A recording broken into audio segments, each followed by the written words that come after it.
Hello，大家好，歡迎返嚟聽書有賞，我係滅書。今日我哋講第17章悲觀主義的誘惑。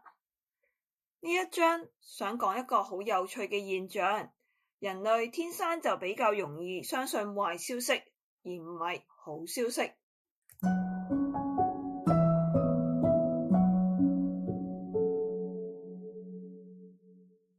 點解悲觀咁有吸引力？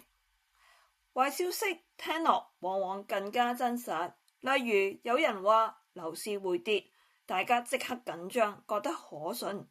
但如果有人話樓市會繼續升，反而覺得佢賣樓廣告，原因係失去嘅痛苦通常比獲得嘅快樂更大。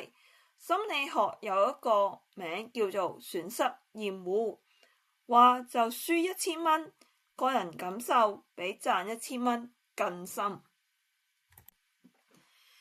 悲觀主義喺投資世界嘅影響，股市長遠嚟講，大部分時間都係向上，但點解新聞頭條永遠充滿危機、泡沫、崩潰？因為壞消息更吸睛，更容易 sales。例子，如果記者話股市今年升5%，冇乜人會點理，但如果話股市可能崩盤，就即刻大件事，人人都傳開佢。悲觀主義嘅危險，如果你長期太悲觀，可能唔敢投資，錯過咗長期增長嘅機會。成日保持觀望，最後等到安全先入市，但往往已經錯過咗最好嘅時機。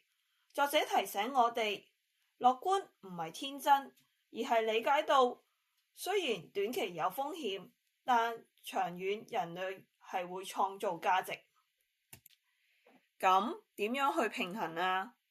接受短期嘅唔穩定，知道一定有壞消息，但唔好被嚇走，保持長遠嘅視野。睇返歷史，經濟會有週期，但長遠趨勢係增長。用數據幫自己冷靜，例如股市雖然有回調，但過去8年整體仍然上升。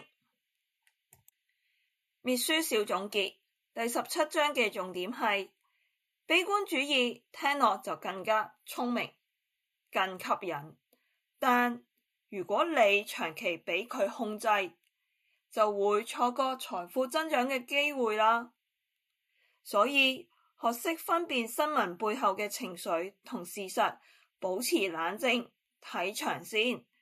如果你鍾意今日嘅分享，記得 like 同 subscribe 聽書有賞，留言同我講，你有冇試過因為悲觀嘅新聞而錯過一個投資或者理財嘅機會？我哋下集聽書有賞再見啦！